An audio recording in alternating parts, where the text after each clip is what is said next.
Hello and welcome. This presentation is titled Formulating and Implementing Credit Policies and Procedures. This program is one of the 10-minute tips series of recorded programs for credit and collection professionals. My name is Michael Dennis. I'll be the presenter. Let's begin. Formulating a credit policy. Formulating a credit policy. If your goal is to effectively manage the credit process, then developing a well-defined credit policy should be at the top of your list of priorities. The process of formulating a credit policy begins by understanding the objectives established for the credit department. Your policy needs to take into account resources, and more specifically resource constraints, applied to the credit department when it attempts to address things like turnaround times or response time expectations. Your credit policy should make allowances for scenarios in which flexibility in the decision-making process would be desirable to the company, to the sales team, and to the credit department. But the policy should not be so vaguely worded that it is subject to interpretation by every member of the credit department that reads it. The importance of a written credit policy. A written credit policy provides a structured approach to risk management as well as to the debt collection process. It is my position that every business-to-business credit department should have a written credit policy. A written policy provides consistency. Consistency and uniformity in credit decision-making is important to your department's reputation. Consistency reduces the chance of personal bias affecting the decision-making process. Your credit policy should be reviewed by senior management, and senior management should be asked to either accept it, reject it, or propose modifications to it. Asking senior management to review the policy helps ensure that the credit department focuses its time and its energy and its resources on activities that the creditor company considers to be vital. Your credit policy needs to be reviewed and updated from time to time in order to remain relevant, and any modification that you propose to the credit policy also should be reviewed and approved by senior management. Uses for a written credit policy. A credit policy manual can be used to simplify training for credit team members as well as to provide training to sales personnel. A policy manual can and should be used to simplify training for members of the credit department, and it can also be used as a training tool for sales personnel. Members of the credit department can and should use the policy manual as a reference tool. Supervisors in the credit department can use the credit policy manual to better manage day-to-day business activities. Your credit policy manual can and should be used to establish expectations relating to job performance for the credit team, assuming that the policy includes goals and objectives, both for the department as a whole and for individual credit department personnel.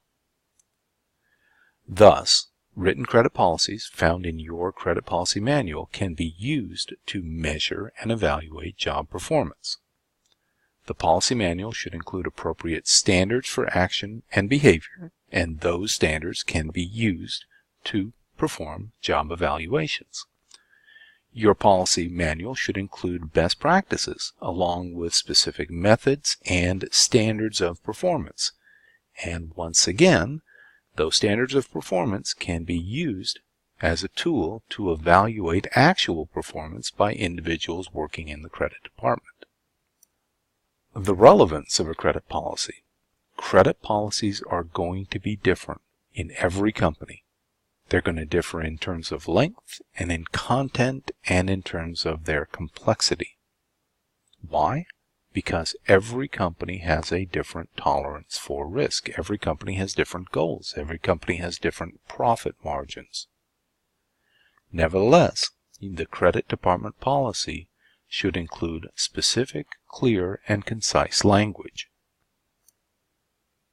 In order to remain relevant, credit policies have got to change over time in order to be an effective way to manage the activities of the credit department.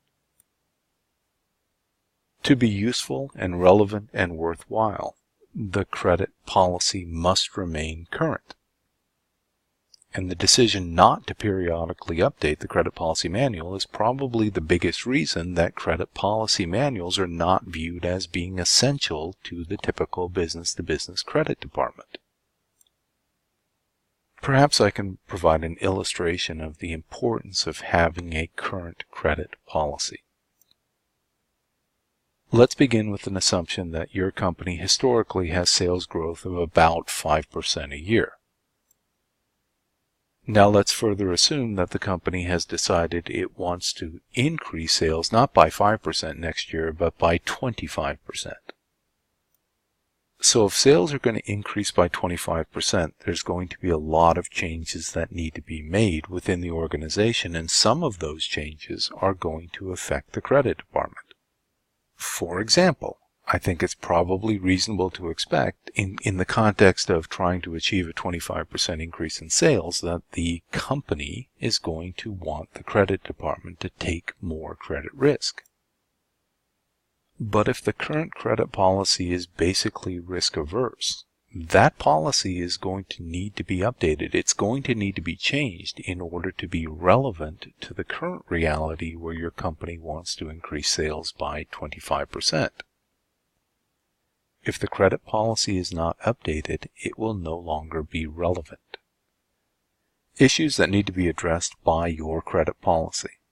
So let's be candid. The credit policy describes a general course of action, and a policy is never going to be appropriate in every situation.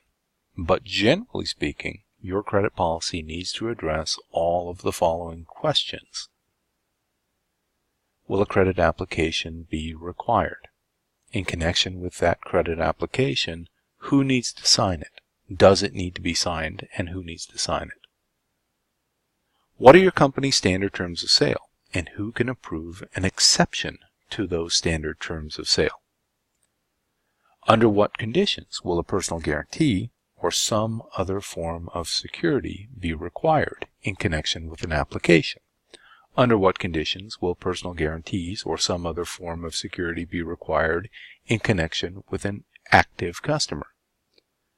Under what conditions will an applicant company be required to provide financial statements rather than asked to provide financial statements? Credit policy. You would certainly want your credit policy manual to include detailed instructions relating to follow-up on past due accounts. For example, you might have a policy addressing grace periods before following up once an account becomes past due. More generally, your policy on follow-up on past due accounts would describe a specific and a disciplined approach to follow-up with delinquent customers, which may include sending computer-generated statements and dunning notices, although that is certainly not my preference. My position is this in connection with unpaid balances. The best way to collect a past due balance is to talk to someone. It's not to leave a message, it's not dunning notices, it's not friendly reminders. It's talking to and negotiating with the delinquent customer to obtain a reasonable and realistic commitment for payment of the past due balance. In connection with past due accounts, your policy would describe in some detail the process for addressing disputes as well as deductions. In connection with past due, your policy would describe and explain the credit hold process. Among other things, it would describe when a customer is eligible to be placed on credit hold. It would describe who recommends the credit hold process. It would describe who approves the credit hold. It would describe how the customer and how the salesperson is notified when a credit hold is in place. It would describe who has the authority to release an account from credit hold, who can override that credit hold decision, and ultimately it would also explain when not to use credit holds. Your policy would also indicate who can propose and who can accept a payment restructuring plan, an extended payment plan being offered to your company by a delinquent customer. I want to thank you for attending today. I hope you enjoyed this presentation. If you would be interested in purchasing the entire on-demand presentation, please contact the sponsoring organization to request it, and have a great day.